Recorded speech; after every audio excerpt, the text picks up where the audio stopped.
नमस्कार, मैं डॉक्टर नरेंद्र गुप्ता एक बार फिर आपका स्वागत करता हूं अपने चैनल होम्योपैथी एनलाइटन। तो ये एक 4.5 साल की बच्ची का केस है और इसकी लंबे समय से खांसी के साथ उल्टियां आती हैं, भूख बिल्कुल नहीं लगती है इसको। तो इसकी माँ बताती है जी इसको 2 महीने से उल्टियां और खांसी हो रही है। मैं इसको काफ़ी डॉक्टरों को दिखा चुकी हूँ पर किसी भी डॉक्टर के किसी भी दवाई से इसको बिल्कुल जरा सा भी आराम नहीं आया है। तो मैं पूछता हूँ आखिर वो एलोपैथिक डॉक्टर इसको क्या बीमारी बता रहे हैं।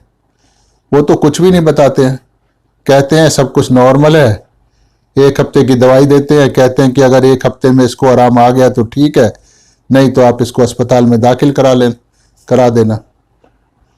तो इसको अस्पताल में दाखिल क्यों कराना चाहते हैं डॉक्टर लोग? क्या डायग्नोसिस क्या है उनका?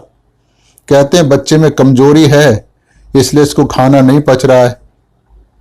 खाना नहीं पच रहा है तो इसको खांसी आ रही है इसको। तो पर ये एक दिन में कितनी बार लैट्रिन जाती है? ठीक ही जाती है, एक बार सुबह जाती है और कभी कभी एक बार शाम को जाती है, तो लैट्रिन की भी कोई समस्या नहीं है इसको। तो मैं इससे फिर पूछता हूँ फिर इसको किस कारण से वो अस्पताल में दाखिल करवाना चाहते हैं। कहते हैं बच्चे में कमजोरी है, दाखिल नहीं किया तो और भी ज्यादा कमजोरी आ जाएगी। इसको दिन में 5-6 बार उल्टियां आ जाती हैं। इसकी माँ अब ये बताती, खांसी के साथ उल्टी आती है। तो खांसी के साथ उल्टी आना गैस्ट्रिक प्रॉब्लम नहीं है ये। तो ऐसा कितने दिन से चल रहा है इसको? 2 महीने हो गए जी। 2 महीने से हर रोज 6-7 उल्टियां कर देती है क्या ये? हाँ, ये दिन में सोए हुए, रात को सोए हुए, या जब भी सोकर उठेगी या मैं इसको उठाऊंगी तो ही खांसी छिड़ जाती है, और अगर खांसते खांसते उल्टी आ जाती है तभी इसकी खांसी रुकती है। तो इसका मतलब है कि इसको नींद से जागने पर खांसी आती है? नहीं, खांसी तो वैसे भी आती रहती है, पर जब ये नॉर्मल सोकर भी उठती है तो भी इसको खांसी से उल्टी आ ही जाती है, और रात को तो बहुत ज्यादा खांसी और उल्टियां आती हैं। जब इसको खांसी आ रही होती है तो ये कैसा बर्ताव कर रही होती है? उस समय इसका स्वभाव कैसा होता है? उल्टी आती है, बस उल्टी डाल देती है, आंखों से पानी बहता रहता है, रोने लग जाती है कि उल्टी आ रही है, चिड़चिड़ी बहुत ज्यादा हो गई है। तो ये माँ को इसको बहुत ज्यादा तीखी समझ नहीं है। तो ये क्या चाहती है, मतलब किस बात पे चिड़चिड़ी हो जाती है ये? जी हर बात की जिद करना, बेवजह रोना। जैसे अगर बिजली चली गई तो रोना शुरू कर देगी, बिजली क्यों चली गई। तो मैं पूछता हूँ क्यों, इसको डर लगता है क्या अंधेरे में? नहीं, इसे डर नहीं लगता, बस इसलिए ही कि बिजली क्यों चली गई, बिजली को नहीं जाना चाहिए था। जैसे बच्चे में बिना मतलब की जिद होती है ना जी, वैसे जिद करती है बस ये, इसको कोई मतलब नहीं होता जिद का। तो मतलब टीवी बंद हो जाता है इसलिए रोती है क्या ये? हाँ, जैसे काम वाली काम कर रही हो, घर में वो पोछा लगा रही है काम वाली, अगर उसने बोल दिया कि बुढ़िया गुड़िया थोड़ा साइड में हट जाओ तो बस छिड़ जाएगी, रोने लग जाएगी, उसने मुझे क्यों बोला। अब ये बीमार होने से पहले ऐसी नहीं थी क्या? पहले भी ये थी, पर ये अब बहुत ज्यादा हो गई है। इसके बर्ताव में बहुत ज्यादा चिड़चिड़ापन आ गया है। माँ ये सब कुछ बताते हुए काफी दुखी नजर आ रही है, जैसे तो वह इस बच्चे के स्वभाव से बहुत ज्यादा तंग है। तो मैं कहता हूं फिर आप इसको कैसे संभालते हो? जैसे आप समझिए कि हम इसके माँ बाप हैं, पर यह हमारे पास बिल्कुल नहीं आती। इसे लगता है कि अगर मैं मम्मी पापा के पास जाऊंगी तो ये मुझको मारेंगे। ज्यादातर ये अपने दादा दादी के पास रहती है। जैसे डॉक्टरों ने इसे ठंडा पानी पीने के लिए मना किया हुआ है, इसलिए हम लोग इसको ठंडा पानी पीने को नहीं देते हैं, पर इसके दादा दादी इसको ठंडा पानी दे देते हैं। तो इसलिए मतलब हम लोगों ने काफी कोशिश की है कि ये बच्चा हमारे पास आए, हमारे साथ बात करे, खेले, पर कुछ नहीं, हमारे पास तो आती नहीं है, बस अपने दादा दादी के पास रहती है। तो मैं पूछता हूँ भाई क्या इसका ऐसा बर्ताव अभी 2 महीने से हुआ है कि ये आपके पास नहीं आती है, या ऐसा स्वभाव पहले से ही था? हाँ, अभी 2-3 महीने से ही तो हुआ इसका ऐसा स्वभाव। इसका मतलब है जो इसकी मांग पूरी करता रहे ये उसके पास जाना चाहती है। हाँ, कोई भी हो इसकी मांग पूरी करेगा ये उसी के पास जाएगी। तो मैं पूछता हूँ फिर स्कूल में इसका बर्ताव कैसा है? इसकी मैडम कह रही थी कि जो स्कूल में तो बिल्कुल नॉर्मल रहती है, वहां तो किसी से भी झगड़ा नहीं करती है। नहीं, वहां बिल्कुल ठीक रहती है जी, किसी से लड़ाई झगड़ा नहीं करती है। अब मैं बच्चे से बात करता हूं भाई, क्या स्कूल में तुम मैडम का कहना मानती हो बेटा? गर्दन हिलाकर हाँ हाँ हाँ हाँ अच्छे से जवाब देती है। क्या वहां मैडम तुमको ठंडा पानी पीने को देती है? अब फिर मतलब वो जवान से नहीं बोल रही है, सिर्फ हाँ ना ही ऐसे गर्दन हिलाकर दे रही है। तो फिर कैसा पानी देती है? गर्म।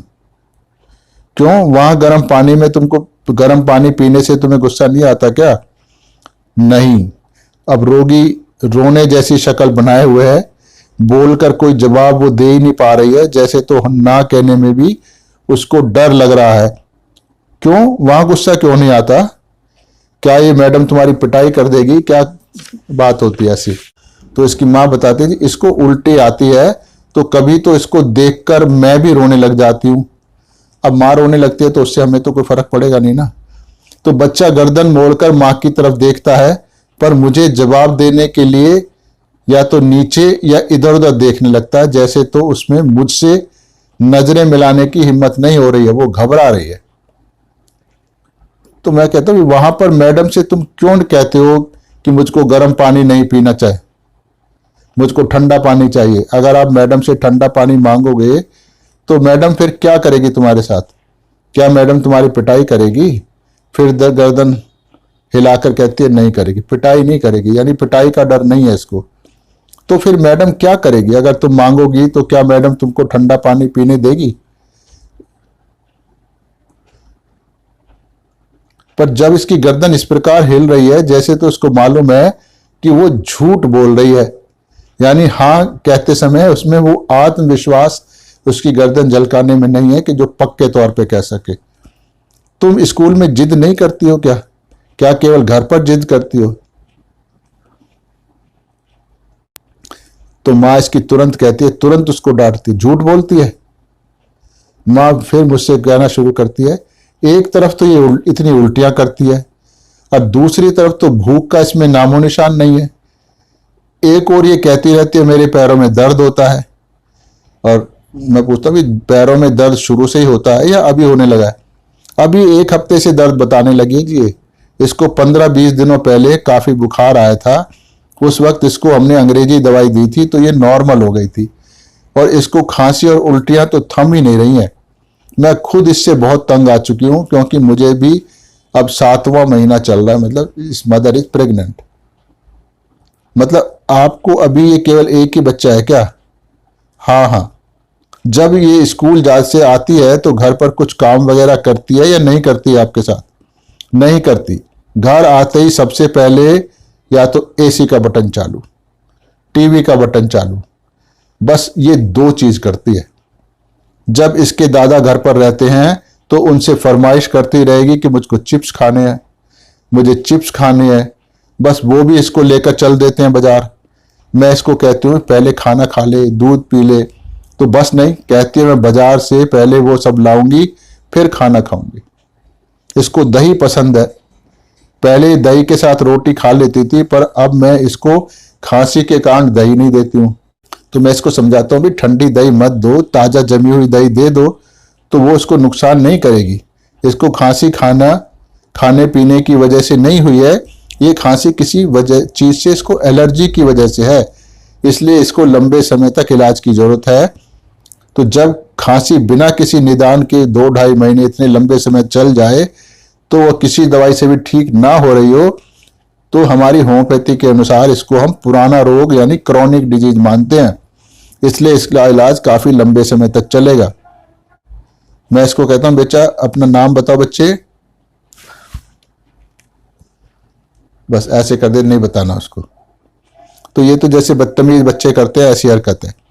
तो वो कहते हैं डॉक्टर साहब इसमें बच्चों वाली तो कोई बात है ही नहीं। अब ये बहुत सब लोग इसके आए हुए हैं, मौसी वगैरह जो भी इसके साथ आए हुए हैं, वो सब इसको बड़ा प्यार से समझाते हैं। तो ये बहुत देर के बाद नाम बताती है, तन्नू।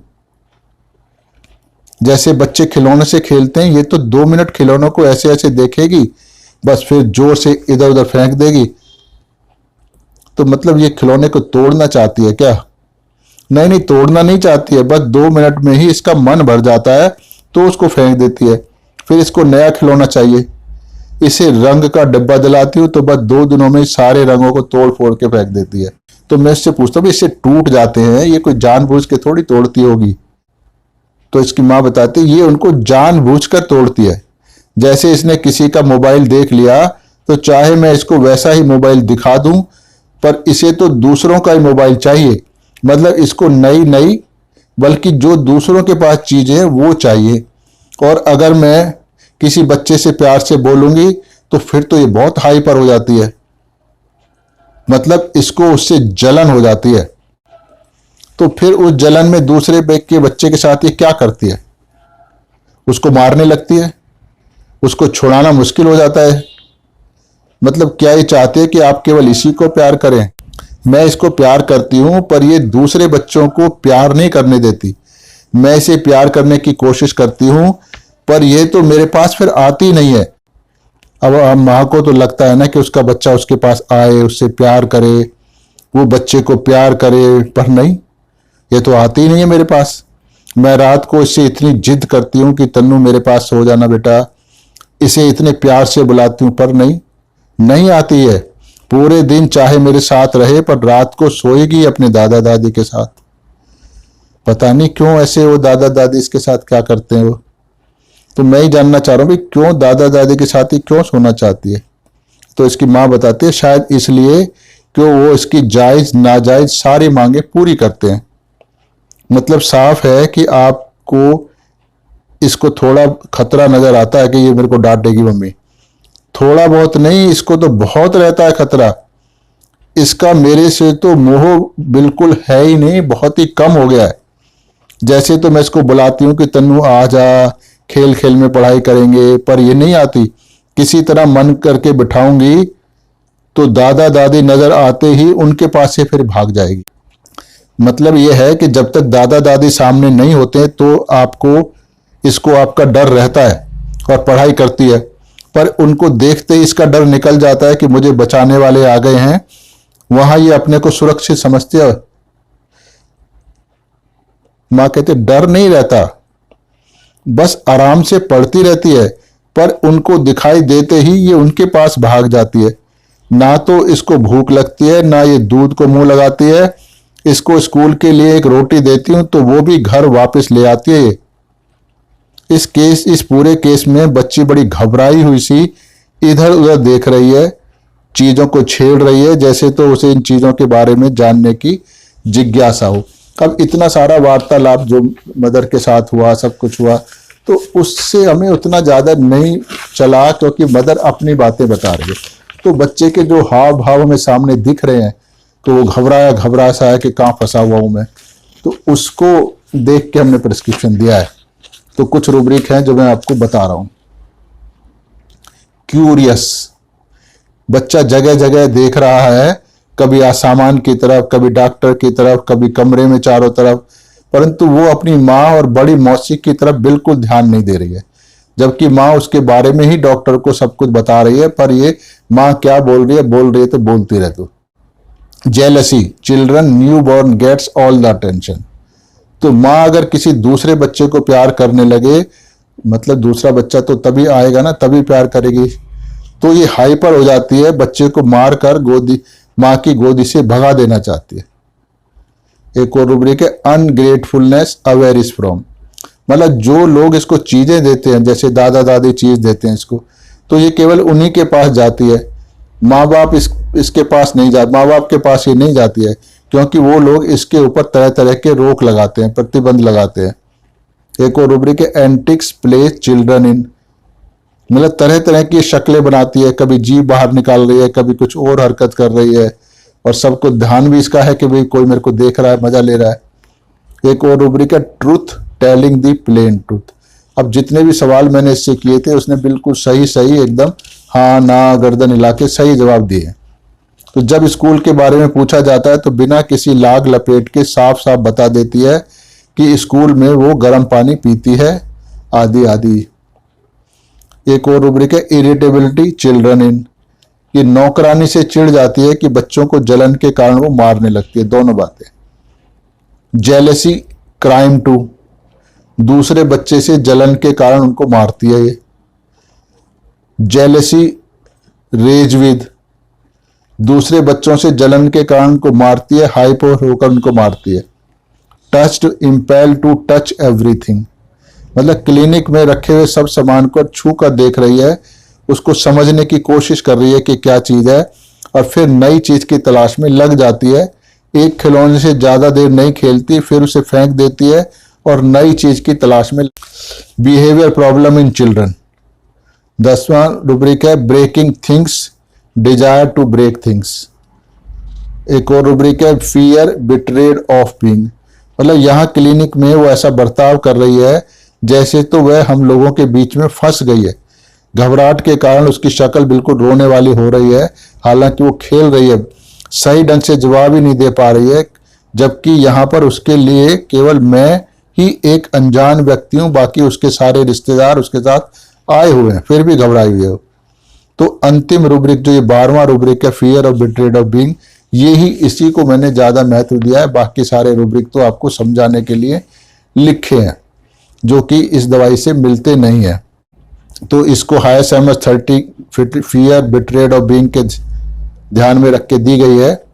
तो ये 1 अगस्त 2011 को दवाई दी गई थी। अब ये दोबारा 1 अगस्त 2011 को लौट के आते हैं। तो माँ बच्चे को बोलने के लिए उकसा रही है कि भाई तू खुद डॉक्टर को अपनी परेशानी बता, पर बच्चा तो माँ की तरफ इशारा कर रहा है कि माँ बताए। डॉक्टर साहब को बता कि खांसी आती है। रोगी यानी बच्चा बोलता है अब खांसी 2-3 बार आती है। डॉक्टर क्या पहले भी 2-3 बार आती थी या ज्यादा बार आती थी? ज्यादा आती थी, अभी तो बहुत ज्यादा खांसी आती है। तो मैं पूछता हूँ उल्टी कैसी आती है? उल्टी भी बहुत ज्यादा आती है। ये बातें तुम्हें किसने बताई हैं कि उल्टी और खांसी बहुत ज्यादा आती है? क्योंकि पहले तो जिस आई थी बोलती नहीं थी। पापा ने बताया मुझे। बेटा तुम्हें अपने आप पता नहीं लगता कि उल्टी और खांसी कितनी आती है? रोगी बहुत ही आत्मविश्वास से बोलती है, मैं दवाई लेने आई हूं खुद, इसका मतलब है मुझे सब पता लगता है। तो अच्छा बताओ आपको क्या हुआ? अब बच्चा बिना किसी डर के मेज पर रखी हुई सारी चीजें छेड़ रहा है। तो माँ इसके बताती है मैं इसको रात में करीब 10 बजे सुलाती हूँ और सुबह 6 बजे भी ये बड़ी मुश्किल से उठती है। सुबह उठते ही रोना शुरू कर देती है। इसको कितने भी प्यार से उठाओ, कोई भी चीज दो जो इसे पसंद है वो भी इसके सामने रख दो, फिर भी सुबह उठते ही ये रोना शुरू कर देती है। इसका कार्टून में इतना ध्यान अटका हुआ है कि आंख बाद में खोलेगी और शोर मचाना शुरू कर देगी कि मम्मी कार्टून लगाओ यानी टीवी चलाओ। तो मैं बच्चे को डराता हूँ, ये हमेशा कार्टून देखती है इसीलिए तो इसकी खांसी सही नहीं हो रही है, पर बच्चे के ऊपर मेरी बात का कोई असर होता नहीं है। तो माँ कहती है दिन में ये कार्टून देखती रहती है, कुछ खाती नहीं है। तो मैं कहता हूँ बेटा तुम स्कूल से लंच खाकर आती हो क्या? बच्चा बहुत जोर से पूरे आत्मविश्वास से कहता है खाकर आती हूँ, जबकि माँ कह रही है कि नहीं खा के आती है। तो अभी ये ठीक से खाना खाने लग गई है क्या? मैं मम्मी से पूछता हूँ। बच्चा माँ को बीच में ही टोकता है, यानी माँ को बोलने का मौका नहीं देता है। मम्मी जब मुझे खांसी आती है ना मुझे यहाँ पर दर्द होता है। बच्चा गले पर हाथ लगाकर बताता है कि यहाँ दर्द होता है। तो इसकी माँ कहती है ठीक से डॉक्टर साहब को बताओ तो फिर वो आपको अच्छी दवाई देंगे। तो बच्चा डॉक्टर को अपने गले पर हाथ रखकर बताता है मुझको यहाँ दर्द होता है। क्या आपको स्कूल में भी दर्द होता है यहाँ पर? हाँ होता है। क्या फिर आप मैडम को बताती हो कि आपको यहाँ दर्द हो रहा है? नहीं। तो मैं पूछता हूँ क्यों नहीं बताती मैडम को? इसमें मैडम इसमें क्या करेगी? जब मैं इससे पूछता हूँ कि भाई तू क्यों मैडम को नहीं बताती है, तो कहते तो मैडम इसमें क्या कर लेगी? मैडम क्या तुम्हारे मुंह में पट्टी रख देगी? मतलब ये कह रही है कि मैडम क्या मेरे मुंह में पट्टी रख देगी जो खांसी ना आए? ये इसका है बदतमीजी भरा जवाब। मैडम इसमें क्या कर लेगी? मतलब यह है कि मैडम क्या कर लेगी तो मैं उसको क्यों बताऊं? वो क्या मेरे मुंह पे पट्टी रख के खांसी रोक देगी? अगर मैडम पट्टी नहीं लगाएगी तो बेटा वो आपको कुछ दवाई तो दे ही सकती है ना। मैं इसको थोड़ा और नरम होके पूछता हूँ इससे। मैं इसकी माँ जो बताती है जो आपने दवाई दी थी वो बिल्कुल उससे बिल्कुल ये ठीक हो गई थी। पर अब फिर कुछ दिनों से ये समस्या शुरू हुई है। अभी खांसी है पर पहले से खांसी काफी कम है इसकी। तो बच्चा तुरंत देता है, बच्चा तुरंत तेजी से बीच में बोलता है मैं रात को भी खांसती हूँ। तो रात को ये खांसी अब ज्यादातर ठीक रहती है इसकी। नहीं नहीं मैं रात को खांसती हूँ, तू झूठ बोलती है। अब बच्चा माँ का विरोध कर रहा है। तो कहता हूँ रात को बेटा खाना खाते हो आप? हाँ रात को मैं खाना खाती हूँ। क्या खाती हो रात को? आलू की सब्जी, रोटी, बस। और दिन में क्या क्या खाती हो? बच्चा बहुत ही निडरता पूर्वक अब सभी सवालों का बड़ी डिटेल में जवाब दे रहा है। माँ अगर बीच में उसकी बात काटती भी है तो उसको ये रोक देती है और झूठ बोलती है, तू मैं ऐसा करती हूँ वैसा करती हूँ। तो यानी माँ की बात को भी ऊपर चलने नहीं देती है।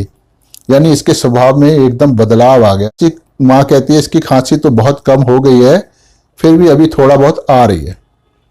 तो बच्चे को खांसी ठीक होने के साथ साथ जो इसके स्वभाव में बहुत ज्यादा बदलाव आ गया है, उसका डर पूरी तरह से निकल गया है। वो बहुत ही निडरता पूर्वक बहुत ही खुल के बातें कर रही है। स्वभाव में जो सकारात्मक बदलाव आना ही सही इलाज क्योर होता है, ना कि केवल शरीर के लक्षणों में का हट जाना।